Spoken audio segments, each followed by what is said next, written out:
Welcome to FISM News. I'm Samuel Case. And I'm Renata Kiss. And tonight, Republicans blame Democrats for the latest Trump assassination attempt. Meanwhile, the Fed announces the first rate cut since the pandemic. And Hezbollah is left in chaos following widespread pager explosions.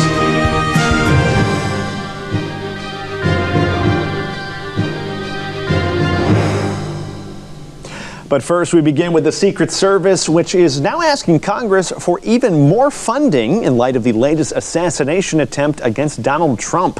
This week, President Biden told reporters the Secret Service just might need more help from Congress, and it looks like the agency agrees. Punchbowl News now reports the Secret Service has been making the case that it needs more than the $3 billion that Congress gave it this fiscal year. The report comes as Secret Service Acting Director Ronald Rao said he's prepared to have some, quote, hard conversations with Congress. Our folks are rising to this moment, but it requires all of us to be able to have good conversations and make sure that we're getting the Secret Service where it needs to be. And I'm confident that we will achieve that because we don't have an alternative. Success, we have to have it every day. We cannot have failures. And in order to do that, we're going to have some hard conversations with Congress, and we're going to achieve that. Punchbowl reports there's currently a disagreement among lawmakers as to whether the Secret Service actually needs more money or simply new leadership. Elsewhere, Democrat Senator Richard Blumenthal is now accusing the Department of Homeland Security of stonewalling investigations into the first assassination attempt against former President Trump. Blumenthal told reporters yesterday that he is on the brink of total outrage. I am reaching the point of total outrage because the response from the Department of Homeland Security has been totally lacking. In fact, I think it's tantamount to stonewalling in many respects. Blumenthal added that he's upset because a lack of transparency could result in dangerous conspiracy theories. When asked about specifics regarding the DHS's lack of cooperation, the senator said the agency was withholding important evidence. What are they not providing you? Documents, witnesses, other evidence that is important. They are, in effect, saying no to the requests for information from a legitimate inquiry that is really important to their service to the American people. Blumenthal added that he is willing to use a subpoena to get the information from the DHS. Overall, he said he is deeply disappointed and dissatisfied with the investigation. And speaking of the assassination, Trump has also created conversations about the way in which Democrats portray him and whether this contributes to such violence. FISM's Ian Patrick breaks down that dispute. Republicans are increasingly worried that Democrat rhetoric on Trump is influencing some individuals to commit violent acts against him. This became more of a concern following the second assassination attempt this week. Although both sides of the aisle are relieved that the former president is unharmed, they disagree on how these attacks exactly manifested. And perhaps the best example lies in an exchange between Fox News reporter Peter Doocy and White House Press Secretary Karine Jean-Pierre.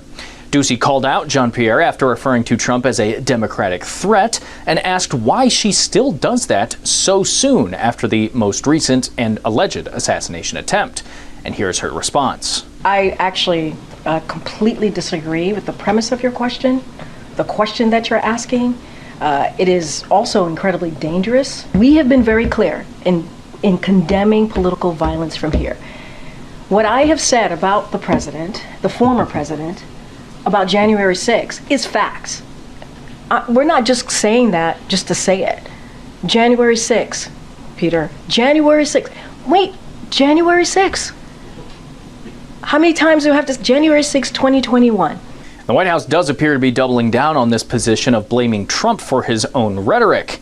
In fact, Vice President Kamala Harris, speaking before the National Association of Black Journalists this week, said that somebody like Trump should not be allowed to have that microphone again, in her words.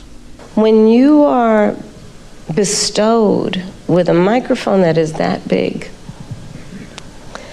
there is a profound responsibility that comes with that.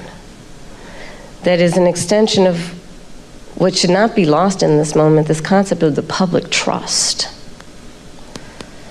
to then understand what the public trust means. It means that you have been invested with trust to be responsible in the way you use your words, much less how you conduct yourself.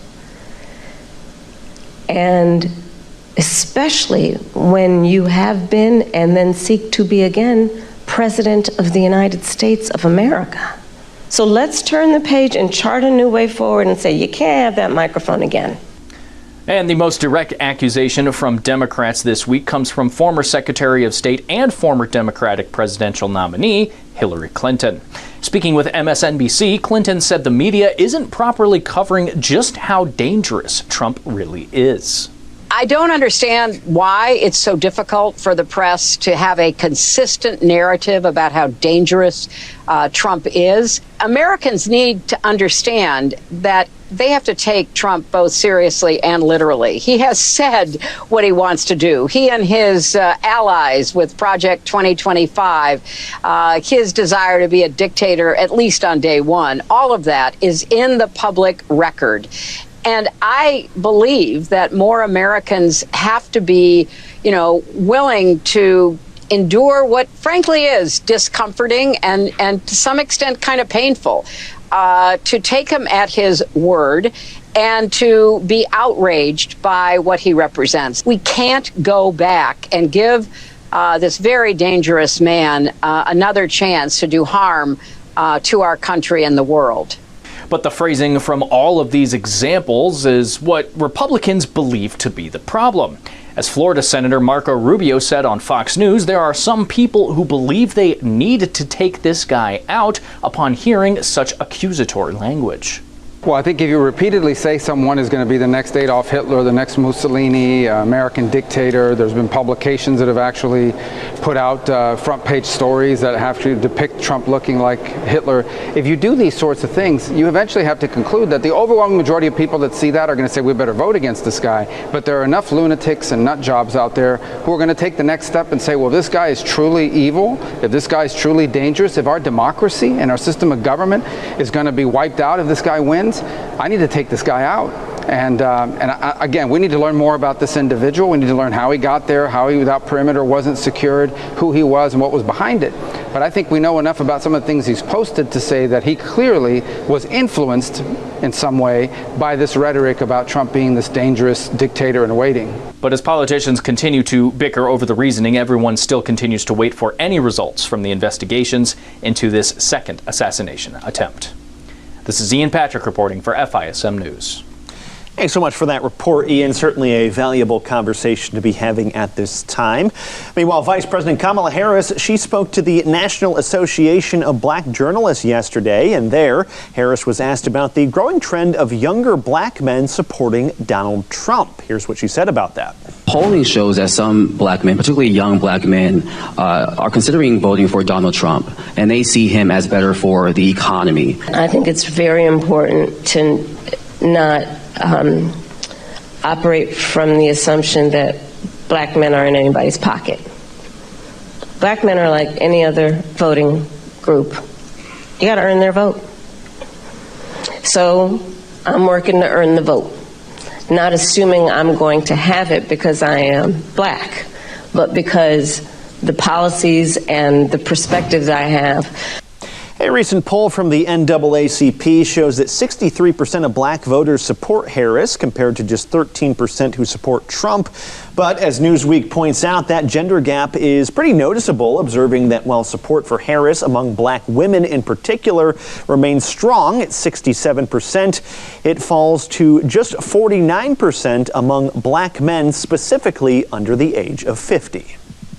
And before a quick break here, Senate Republicans blocked a controversial IVF bill yesterday, which was designed to grant sweeping rights to artificial reproductive technology, otherwise known as ART. The Democrat-sponsored bill called the Right to IVF Act was first introduced in the summer after an Alabama court ruled that embryos are children, therefore they deserve protection under the law. To counter fertility treatment restrictions in Alabama, Democrats introduced the IVF bill that Republicans deemed too broad. Family Research Council President Tony Perkins addressed the issue in a letter, saying that the bill's deceptive name and expansive language could go far beyond in vitro fertilization. According to Perkins, the bill would grant the fertility industry the right to buy, sell, destroy, or otherwise dispose of any human embryos created from art, both in public and private healthcare settings.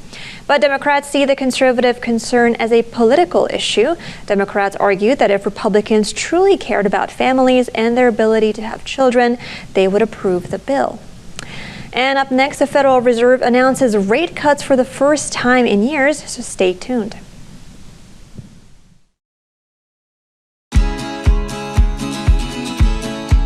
Do you want to invest in biblically responsible stocks? Financial Issues can help. For only $132 per year, our team of experts will help you make wise decisions with your money and guide you to successful investments that will not dishonor God. You'll also have access to our portfolio tracker tool, which will help you keep an eye on your asset allocations, and our buys and sells page, which will give you valuable information about biblically responsible stocks. Being a Financial Issues partner is the best way to invest in accordance with biblical values. Make the most of your money by becoming a partner today. Sign up at financialissues.org. That's financialissues.org. When I took the test, I knew that I had other options. I was really scared. I know that it's really easy to get an abortion in New York. I've been down the other road before, and it really was a negative experience for me. And it felt like I did it because it made things easier for my partner at the time. And this time I thought, I think I want a different story. I'm just really scared. And she said, we'll take it a page at a time.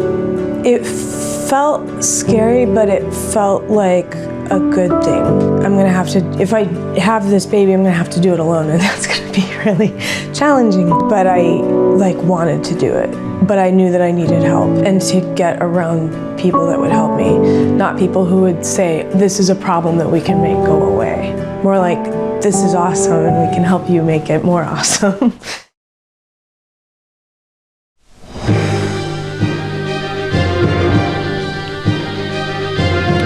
Hey there, and welcome back to FISM News. I'm Samuel Case. We kick off this segment here with some major news coming out of the Federal Reserve. This afternoon, the central bank announced rate cuts for the first time since the COVID-19 pandemic. Following a two-day meeting, the FOMC announced that it cut interest rates by 0.5 percentage point. It comes as the Fed has been keeping rates at a near two-decade high of 5.25% to 5.5% since last summer, all in an effort to tame inflation. Here's Fed Chair Jerome Powell making that announcement earlier today. We're committed to maintaining our economy's strength by supporting maximum employment and returning inflation to our 2% goal. Today, the Federal Open Market Committee decided to reduce the degree of policy restraint by lowering our policy interest rate by 0.5 percentage point. This decision reflects our growing confidence that with an appropriate recalibration of our policy stance, strength in the labor market can be maintained in a context of moderate growth and inflation moving sustainably down to 2%. Meanwhile, in the House, Speaker Mike Johnson scheduled a vote today on the stopgap spending bill. Congress must pass spending legislation before the start of the new fiscal year on October 1st to avoid a government shutdown. But lawmakers are at odds over an attached Republican voting bill that would require those registering to vote to provide proof of U.S. citizenship. House Republicans say the bill is a necessary step to prevent people living in the country illegally from voting. The Democrats say it aims to drive down voter participation instead. Regardless, many doubt it will pass. Republicans have few votes to spare, and some have even said they will vote against it. Even if the bill clears the House this time, it is certain to be rejected by the Senate, leaving the two chambers at odds with less than 2 weeks before government funding expires. And keep in mind, if the government does shut down, this is only going to be 1 month out before the presidential election, and I think that's an outcome that neither party is going to really want. Yeah, this is a really tough situation to be in, yeah. Yeah, sticky to say the least. Oh, yes. But that voting bill is incredibly important as well, because with the election fast approaching, millions of people are planning to vote this November, and that also possibly includes millions of illegal immigrants as well. That's according to new analysis from the Election Integrity Network, which used previous election data to estimate that, get this, at least 1.5 million non-citizens will likely vote this fall. And that's on the lower end, because based on an uptick in non-citizen activity at state DMVs and also through left-wing registration efforts, that final number could be as high as 2.7 million. This, of course, comes as House Republicans, as Renata just mentioned, continue to push for a proof of citizenship requirement to vote in U.S. elections, and at the same time are accusing Democrats of using illegal immigrants to rig elections. Here's what Representative Andy Barr said about that yesterday. This is common sense that we would require people who are registering to vote to prove that they're actually U.S. citizens. Democrats who vote against that show what they're really up to, that they want non-citizens to vote and rig our elections. And in some related news to immigration, in Texas, officials declared a Venezuelan gang a foreign terrorist group on Monday. CBS News reports that the international criminal group called Tren de Aragua has presence in multiple Latin American countries where they engage in extortion, homicides, and the smuggling of drugs and individuals. The Texan officials' classification of the gang comes after nearly 500,000 Venezuelans entered the U.S. last year. By designating Tren de Aragua as a foreign terrorist group, Texas can now assemble a special task force to confront the Venezuelan gang. The influx of immigrants in the past few years has ignited fears of bad actors running free in the U.S. amid a rising crime rate, including isolated incidents of Latin American gang members murdering American citizens. Former President Donald Trump said that if he's elected president once again, he will order large-scale deportations.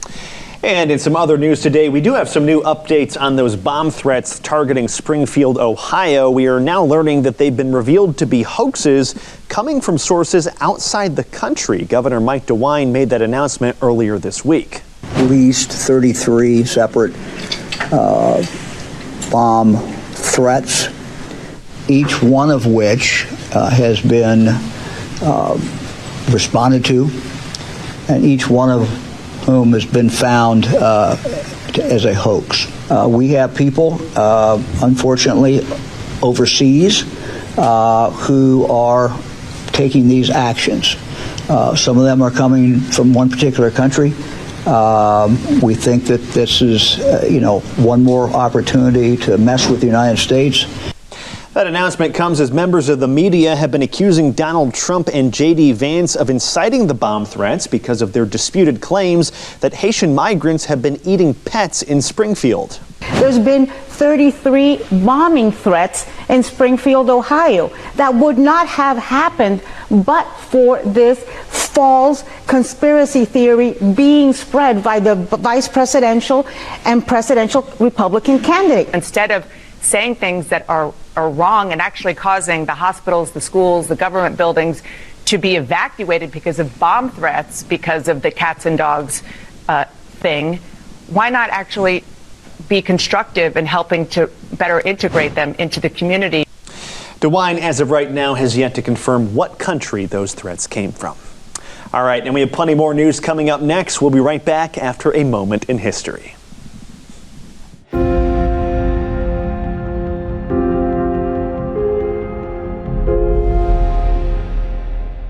Welcome back to A Moment in History. I'm Seth Udinsky. In this episode, let's journey back over the course of American history and explore perhaps the most important home in the country. Now, this magnificent neoclassical building has housed the majority of U.S. presidents, but it is not just their home while they serve as commander-in-chief. It is also their place of employment, their central meeting place for their administration, and their headquarters. Not unlike the mighty castles of old, this building serves as a physical reminder of the president's authority over the Union. It is the White House on Pennsylvania Avenue in Washington, D.C. Now, the White House is nearly as old as the nation itself. George Washington, the nation's first president, chose the spot upon which the presidential estate would reside, but it was his successor, John Adams, who would be the first president to live in the White House. Since Adams, every U.S. president has lived at least for some time in the presidential mansion. The house itself has changed dramatically over the years. During the War of 1812, a British attack left part of the mansion damaged from fire. Throughout the 19th century, there were multiple renovation efforts. And at the beginning of the 20th century, President Theodore Roosevelt commissioned the modern renovation of the White House. The most significant addition he made was the creation of a new executive office building, and today, that building is known as the West Wing of the White House. Roosevelt also instituted the naming of the building as the White House, and the next president, William H. Taft, completed the modern Oval Office. Now fast forward to the mid-20th century, where the White House was in danger of destruction until President Harry Truman stepped in and ordered a structural renovation to re-secure the old mansion. The renovation included an almost complete overhaul of the interior, completed in 1952 in the form that we see for the most part to this day. The White House remains one of, if not the most important building in America, and understandably, it is heavily secure, guarding the leader of the country and his family from both domestic and foreign attacks. It is also a lavish building, but unlike the Baroque palaces of Europe, according to the White House website, the presidential mansion has over 130 rooms, 35 bathrooms, and 6 stories. Thanks so much for joining me once again for A Moment in History.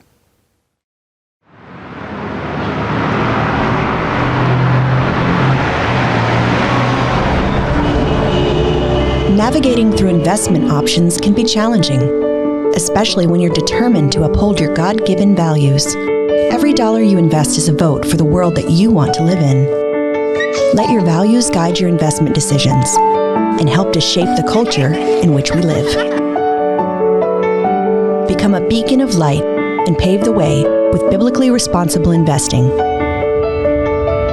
Timothy Plan, where faith and finance collide. Before investing, carefully consider the fund's investment objectives, risks, charges, and expenses of the investment company. This and other important information can be found in the fund's prospectus. To obtain a copy, visit timothyplan.com or call 800-846-7526. Read each prospectus carefully before investing. Investing involves risk, including the potential loss of principal. Hi, this is Sheena Burt, the host of Financial Issues. The Financial Issues family is so blessed to have saved tens of thousands of babies, all thanks to the generous support of you, our listeners and viewers. For $140, you can sponsor 5 ultrasounds. Please go to preborn.org, that's preborn.org, or financialissues.org and click on the Preborn logo. Save a baby, save a life. As Christians, there are many ways we can give to God. We can give of our time, our talents, and our wealth. When we think of giving our wealth, we often think of giving money, but there are many ways we can give our resources. Consider stocks, donor-advised funds, and qualified charitable distributions. Giving back to God the wealth He has entrusted you with is the best way to steward His resources. Join us in honoring God with all He has blessed you with. Visit financialissues.org to learn more.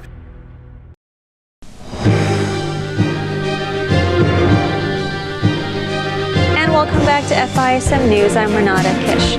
Well, let's continue in Yemen, where thousands of people were injured after pagers of Hezbollah terrorists detonated at the same time yesterday. Here's a brief clip from the incident.